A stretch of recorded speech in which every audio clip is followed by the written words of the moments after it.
जय हिंद साथियों। आज इस वीडियो में हम कक्षा 12 की हिंदी मध्य प्रदेश बोर्ड की जो हिंदी आरोह है उसमें जो पाठ 3 के अंतर्गत 2 कविताएं दी गई हैं, तो इन कविताओं की हम संदर्भ प्रसंग सहित व्याख्या देखेंगे। पहली कविता है कविता के बहाने, दूसरी है बात सीधी थी पर। इसके लेखक हैं कुंवर नारायण। तो आपके काव्यखंड के अंतर्गत जो आरोह मध्य प्रदेश बोर्ड की हिंदी है उसमें ये दोनों कविताएं आपकी पाठ में दी गई हैं, पाठ 3 में। तो सबसे पहले हम इस पर एक संक्षिप्त टिप्पणी या भाव सारांश देख लेते हैं। कविता के बहाने और बात सीधी थी पर शीर्षक वाली दोनों कविताओं के रचयिता कुंवर नारायण हैं। कवि कुंवर नारायण द्वारा रचित कविता के बहाने उनके इन दिनों नामक काव्य संग्रह से ली गई हैं। कुंवर नारायण का एक काव्य संग्रह था, इसका नाम क्या था? इन दिनों। इससे कविताएं ली गई हैं, जिसमें कवि ने इस कविता के माध्यम से वर्तमान समय के अस्तित्व पर उठ रही आशंकाओं को दरकिनार करते हुए लिखा है कि कविता चिड़िया से बच्ची तक की एक अनवरत यात्रा है। और इसी के ऊपर उन्होंने काफ़ी जो है गहराई से इस कविता में दिया गया है कि किस तरह से चिड़िया बाहर भीतर इस घर उस घर हर जगह उड़ती है, किंतु उसकी उड़ान की एक सीमा है। किंतु इस कविता में कविता की उड़ान तो असीमित है। कभी न कहीं जो है चिड़िया, समय और कविता की आपस में तुलना की है। इनकी दूसरी कविता जो है बात सीधी थी पर, उनका काव्य संग्रह है जो दूसरा कोई दूसरा नहीं, इस संग्रह से लिया गया है। बात सीधी थी पर किस संग्रह से लिया गया है? कोई दूसरा नहीं, इस संग्रह से लिया गया है। इसमें कवि कहते हैं कि सीधी बात कहने के लिए सीधे सरल सुग्राह्य शब्दों का ही प्रयोग करना चाहिए। घुमा फिराकर बात करने से अथवा सही शब्दों का चयन न होने से स्थिति में भाषा अत्यंत क्लिष्ट हो जाती है। कवि कहते हैं कि भाषा के प्रदर्शन के लालच में कथ्य यानी कि हम जो कहना चाहते हैं वो कैसे हो जाते हैं? उलझ जाते हैं। इससे क्या होता है कि जो कविता का मूल रूप है वह बिगड़ जाता है। कहीं ना कहीं वह आपस में इतनी पेचीदा या मुश्किल हो जाती है कि उसको समझना काफ़ी कठिन हो जाता है। इसलिए कवि ने कहा है कि हमें सुलझे सीधे शब्दों में अपनी बात को रखना चाहिए। भाषा का ज़्यादा कठिन भाषा का प्रयोग नहीं करना चाहिए, नहीं तो भाषा गलत होने के अलावा अर्थ में भी जो है हम कुछ का कुछ समझ लेते हैं। अब हम देख लेते हैं इसकी जो महत्वपूर्ण व्याख्याएं हैं। तो कविता के बहाने, इसमें पहली कविता दी गई है कि कविता एक उड़ान है चिड़िया के बहाने। कविता की उड़ान भला चिड़िया क्या जाने, बाहर भीतर इस घर उस घर, कविता के पंख लगा उड़ने की माने, चिड़िया क्या जाने। ठीक है, तो ये आप लोगों की क्या है, पहली कविता है कविता के बहाने। और देखो आप लोगों को मैं बता दूं कि जो कविताएं होती हैं उनमें जो मूल उनका जो मुख्य रूप से जो उनमें दिया रहता है उसके उलट या उसके विपरीत ही इसका अर्थ होता है। जैसे इस कविता में कविता के बहाने से कवि ने कविता की तुलना चिड़िया समय से की है। तो यहाँ पर हम सबसे पहले क्या करेंगे कि देखो आप लोगों के इसमें ऐसे शब्दार्थ कठिन तो नहीं है। जैसे एक शब्द है माने, माने का मतलब क्या होता है? मायने, इसका अर्थ है या इसमें क्या निहितार्थ है। इसके अलावा इसमें कोई ऐसे कठिन शब्द नहीं है। तो सबसे पहले हम इसकी संदर्भ को पढ़ेंगे। संदर्भ में आपने को क्या लिखना है? संदर्भ में सबसे पहले लिखना है प्रस्तुत पद्यांश हमारी पाठ्य पुस्तक आरोह में संकलित कविता के बहाने से अवतरित या ली गई है। इसकी रचयिता कौन है? कुंवर नारायण। तो इसके रचयिता हैं कुंवर नारायण, ये हमें लिखना है। प्रसंग में हमें लिखना है कि प्रस्तुत कविता या कवितांश में कवि ने कविता और चिड़िया की उड़ानों की तुलना की है। प्रसंग में क्या लिखना है, मतलब कविता का जो मूल भाव है वह हमें प्रसंग में देना है। तो प्रस्तुत कवितांश में कवि ने कविता और चिड़िया की उड़ानों की तुलना की है। ठीक है, अब हम इसका अर्थ देख लेते हैं। तो व्याख्या करते हैं। व्याख्या में क्या लिखना है, कवि कहते हैं कि असीम संभावनाओं का वर्णन इसमें कवि ने किया है। असीम का मतलब क्या होता है, जिसकी कोई सीमा ना हो, जिसे हम कहते हैं विशाल, विराट या अनंत, जिसका कोई अंत ना हो, उसको असीम, अनंत, बहुत बड़ा, जिसकी कोई सीमा निश्चित नहीं हो। तो कवि ने इस कविता के माध्यम से असीम संभावनाओं का वर्णन करते हुए कहा है कि कविता की कल्पना की उड़ान असीमित है। कहने का अर्थ है कि जो कविता की कल्पना है, यानी कि कविता के माध्यम से जो कहा जाता है, उसकी उड़ान या उसकी पकड़ जो है कितनी है, असीमित है। इसके लिए वह चिड़िया की उड़ान का उदाहरण प्रस्तुत करते हैं। कवि क्या करते हैं कि चिड़िया की उड़ान का उदाहरण प्रस्तुत करते हैं। वह कहते हैं कि चिड़िया खुले आसमान में उन्मुक्त उड़ान भरती है। उन्मुक्त यानी कि सारे बंधनों से रहित उड़ान भरती है, किंतु उसकी उड़ान की अपनी सीमाएं हैं, यानी कि एक निश्चित तय सीमाएं हैं कि वह इससे आगे नहीं उड़ सकती है। एक क्षेत्र और एक समय के बाद उसे ज़मीन पर उतरना होता है।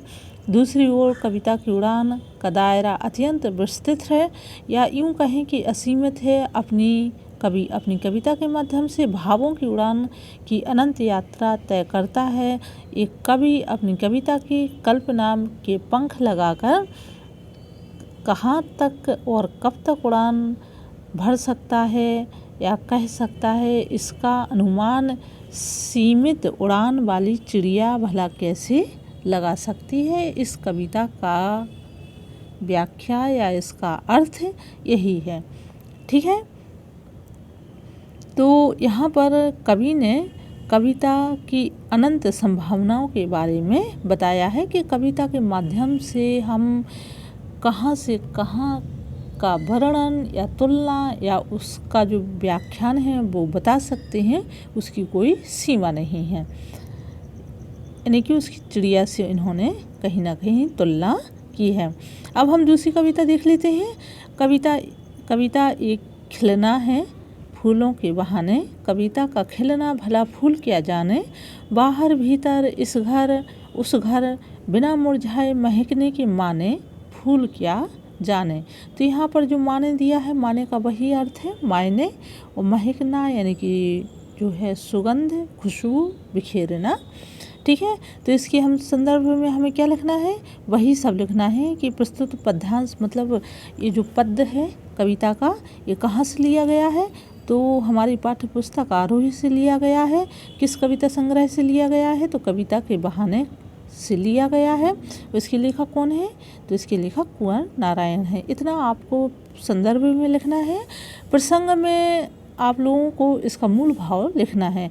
तो प्रसंग इसका अलग है, तो हम प्रसंग में देख लेते हैं कि इन पंक्तियों में कवि ने कविता और फूल का मनोरम या फूल की मनोरम या मनोहारी तुलना या एक दूसरे से उपमा की है। ठीक है, अब हम इसकी व्याख्या देखते हैं। तो कविता एक खिलना है फूलों के बहाने। कविता का खिलना भला फूल क्या जाने, बाहर भीतर इस घर उस घर, बिना मुरझाए महकने के बहाने, फूल क्या जाने। व्याख्या में कवि कहते हैं कि इस कविता के माध्यम से हम व्याख्या कर रहे हैं। तो कवि कहते हैं कि शक्ति का वर्णन करते हुए कहते हैं कि कविता में फूलों के खिलने का वर्णन हो सकता है। क्या हो सकता है, कविता में फूलों के खिलने का वर्णन हो सकता है, परंतु कविता के लिखने का अर्थ भला फूल कैसे समझ सकते हैं। कहीं ना कहीं उनका ये कहने का अर्थ है कि जो कविता है उसमें कितनी अपार शक्ति है, यानी कि हम किसी भी चीज़ या किसी भी बात को कविता में रख सकते हैं। जैसे अभी वर्तमान में यदि आप लोगों को मैं बताऊं, जैसे रूस और यूक्रेन का युद्ध हुआ, तो हम अपनी कविताओं के माध्यम से रूस यूक्रेन के युद्ध के बारे में भी बता सकते हैं। तो वहाँ पर देखो चिड़िया फूलों का वहाँ क्या लेना देना, यानी कि कविता कैसी है, अनंत है, अपार है, बहुत ही शक्तिशाली है। तो कवि कहते हैं कि कविता में अपार शक्ति है, कविता में फूलों के खिलने का वर्णन हो सकता है, परंतु कविता के खिलने का अर्थ भला फूल कैसे समझ सकते हैं। उसे तो खिलना है और अपनी सुगंध या खुशबू चारों ओर फैलानी है, किंतु शीघ्र ही मुरझा भी जाते हैं। वहीं दूसरी ओर कविता बिना मुरझाए अंदर बाहर इधर उधर चारों ओर जो है क्या करती है, अपनी शक्ति के माध्यम से घर घर भाव रूपी अपनी महक या खुशबू को हमेशा बिखेरती रहती है। यानी कविता कैसी है, कविता अमर है। कहने का अर्थ यहाँ पर ये है, कविता तो अविनाशी है, एक बार उसका सृजन होने के बाद वह युगों युगों तक बिना प्रभावी हुए अपनी बात की सुगंध फैला सकती है। कविता की इस अनंत असीमित यात्रा का अनुमान एक नन्हा सा कोमल फूल भला कैसे जान सकता है।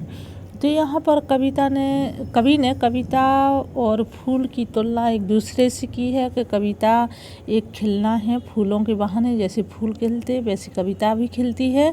कविता का खिलना भला फूल क्या जाने, बाहर भीतर इस घर उस घर बिना मुरझाए महकने के माने फूल क्या जाने। यानी कि बाहर भीतर चारों ओर देश विदेश में कविता बिना मुरझाए हमेशा महकती रहती है, यानी कि अपना अस्तित्व बनाए रखती है। उसको फूल कैसे समझ सकता है। ये आपकी दूसरी इसकी व्याख्या हो गई कविता की। और काव्य सुंदर यदि आप लोगों को लिखना है तो लिख लीजिए। वैसे कविता में क्या दिया गया है, इस काव्य सुंदर के अंतर्गत यदि हम देखें तो इसकी फूलों से बहुत ही सुंदर तुलना की गई है और कविता का प्रभाव जो है अमर बताया गया है। फूल क्या जाने में कौन सा अलंकार है, प्रश्न अलंकार है, यानी कि जो प्रश्नवाचक चिन्ह आया तो प्रश्न अलंकार है। इसके अलावा अनुप्रास और द्रष्टव्य अनुप्रास अलंकार भी है। भाषा कैसी है, बिल्कुल सहज सरल सरस और भावाव्यक्ति, यानी कि हमारे जो मन के विचार या भाव हैं उसको बताने वाली भाषा है। अब हम तीसरी देख लेते हैं।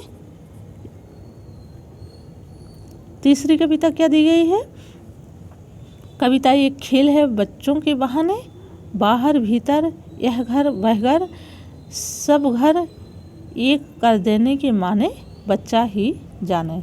तो वही सब है, हमें संदर्भ में वही लिखना है कि किस पुस्तक से ये कविता ली गई है और इसके लेखक कौन है। ठीक है, प्रसंग में हमें वही जो इसका मूल भाव है वो लिखना है। तो प्रसंग प्रस्तुत पद्यांश में कवि कुंवर नारायण ने कविता और बच्चों के मध्य के संबंध का उल्लेख इस कविता में किया है। तो इसकी व्याख्या क्या होगी, कवि कहते हैं कि कविता को अपने भावों को बताने के लिए किसी बहाने की आवश्यकता नहीं होती है। जिस प्रकार बच्चे खेल खेल में अपना पराया सब कुछ भुलाकर रम जाते हैं, उसी तरह कविता भी शब्दों के माध्यम से बिना किसी पूर्वाग्रह, यानी कि जो पुरानी बातें हैं उनसे ग्रसित हो सभी की बात करती है। कवि कहते हैं कि जिस तरह बच्चे खेलते समय अंदर बाहर इस घर उस घर भेद मिटाकर हर जगह अपने खेल के लिए स्थान बना लेते हैं, उसी तरह कविता भी प्रत्येक समय में अपने भाव या विचारों को बताने में सक्षम होती है या प्रकट करने में सक्षम होती है। उनके अनुसार कविता किसी बंधन अथवा सीमा में नहीं बंध सकती है। कहने का अर्थ है कि जो कविता की जो भावाव्यक्ति या उसका अर्थ है कैसा है, असीमित है, वह किसी बंधन में नहीं बंध सकती।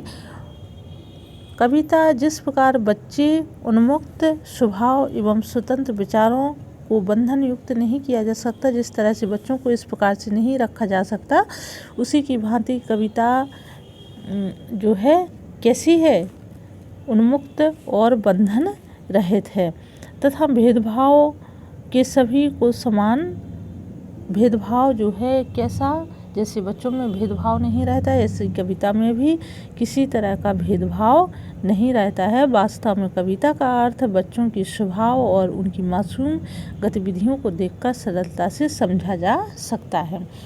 कवि जो कवि हैं कुंवर नारायण, कविता एक खेल है बच्चे के बहाने, जैसे बच्चे खेलते हैं वैसे कविता भी बिना कुछ अच्छा बुरा सोचे और बिना भेदभाव के अपना पराया भूल करके कैसे होते हैं, एक दूसरे में रम जाते हैं।